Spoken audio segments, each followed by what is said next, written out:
Bible ప్రకారం నువ్వు బాగుంటే సరిపోదు. మళ్ళీ చెప్తున్నాను, బైబిల్ ప్రకారం నేను బాగానే ఉన్నాను, నా కొడుకు బాగానే ఉన్నాడు, నా కూతురు బాగానే ఉంది, మేము వెల్ సెటిల్డ్, మేము ఇల్లు కట్టేసుకున్నాం, కారు కొనేసుకున్నాం, మాకు బంగారం ఉంది, నా కొడుకు అమెరికాలో ఉన్నాడు, నా కూతురు ఐరోపాలో ఉంది, మేము బాగా సెటిల్ అయిపోయాం. ఇది కుదరదు బైబిల్ ప్రకారం.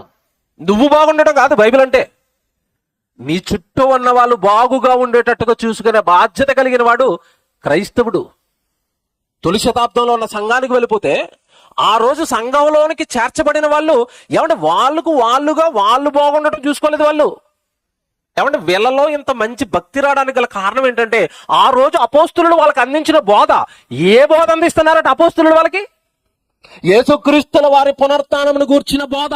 అదిగో మనం నమ్మిన ప్రభు చనిపోయి తిరిగి లేచాడు, నువ్వు దేవుని నమ్ము, నువ్వు వాక్యం నేర్చుకో, నువ్వు ప్రార్థనలు చేసుకో, నీకు కలుగున్న దాంట్లో దేవుడు పని చేయి, నీకు పునరుత్థానం, మనం చనిపోయి తిరిగి లేస్తాం, మనం పరలోకం వెళ్ళిపోతాం అన్న బోధ చేశారు కనుక వాళ్ళు కలుస్తున్నారు ఆ రోజు. ఈ రోజు సంఘాల్లో జరుగుతున్న బోధలు దేవుడు నిన్ను దీవిస్తాడు, దేవుడు నిన్ను ఆశీర్వదిస్తాడు, దేవుడు నీకు డబ్బు ఇస్తాడు, దేవుడు నీకు ఉద్యోగం ఇస్తాడు, దేవుడు నీకు ఆరోగ్యం ఇస్తాడు, దేవుడు నీకు చదివిస్తాడు. ఈ రోజు బోధలన్నీ ఈ లోక సంబంధమైన బోధలు జరుగుతున్నాయి కనుక ఏమన్నా ఆ డబ్బు కోసమే మళ్ళీ సంఘంలో తిరిగి గొడవ, ఆస్తుల కోసమే తిరిగి సంఘంలో గొడవ.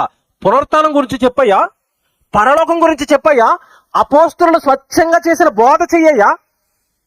యేసుక్రీస్తుల వారు బ్రతుకున్న కాలంలో మీరు భూమి మీద ధనమును కూర్చుకొనవద్దు, మీ కొరకు పరలోకమందు ధనమును కూర్చుకొనడి, వెళ్ళిపోదాం పరలోకం, ఆత్మ గురించి బ్రతకండి, హృదయ శుద్ధితో బ్రతకండి, మారు మనసుతో బ్రతకండి. ఏవి బోధలేవి? తొలి శతాబ్దపు అపోస్తులు పునరుత్థానం గురించి బలంగా వాక్యాన్ని బోధించారు కనుక ఆ బోధ విన్న అపోస్తులు భూములు మాకెందుకు, ఆస్తులు మాకెందుకు, పొలాలు మాకెందుకు, నాకున్న పొలం అంతా అమ్మేస్తాను, సంఘానికి ఇస్తాను, సేవకి ఇస్తాను, లేదా లేమిలో ఉన్న సహోదరునికి ఇదిగో నా కష్టాన్ని పనిచేస్తాను, మాకెందుకు, మేము పునరుత్థానంతో వెళ్ళిపోతాం కదా దేవుడి దగ్గరికి. ఈ ఆస్తులు, ఈ భూములు, ఈ పొలాలు భూమి మీద ఎవరికో పరాయి వాడి కోసం వదలటం ఎందుకు, పంచి నా సహోదరులకు ఇస్తాను. ఇదండి భక్తి అంటే. ఈ రోజు ఎవరి కాళ్ళు కూర్చుకోవడం తప్ప, ఈ రోజు ఎవరి కాళ్ళు సంపాదించుకోవడం తప్ప, ఈ రోజు ఎవరి కాళ్ళు దేవుడు నన్ను దీవించాలని మేడ మీద మేడ, కార్ల మీద కార్లు, బంగారం మీద బంగారు, పొలాల మీద పొలాలు కొనడం తప్ప సాటి సహోదరుడికి పంచే మనసు ఎవరికి? వారి ఇరుకులలో, వారికి ఇబ్బందులలో నువ్వు పరామర్శించాలి, అది భక్తి అని చెప్పి ఆ భక్తి పరులను ఎగ్జాంపుల్ గా తొలి శతాబ్దంలో ఉన్న సంఘస్థులను కళ్ళ ముందు పెడితే ఏదండి ఈరోజు ఏరు భక్తి పరులేరి? ఏది భక్తి? ఏది? నువ్వు బాగుండటమా, నువ్వు సంపాదించుకోవటమా, నువ్వు కూర్చుకోవటమా భక్తి అంటే? అది భక్తి అసలు బైబిల్ ఎప్పుడు చెప్పలేదు. నీకున్న దాంట్లో పక్కవాడికి సహాయం చెయ్యు.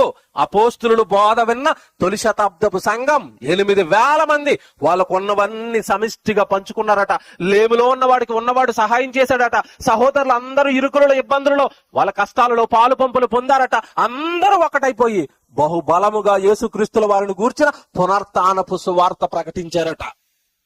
అది సంఘం అంటే. అది భక్తి పరులు ఒక చోట కూర్చునే సంఘం అంటే.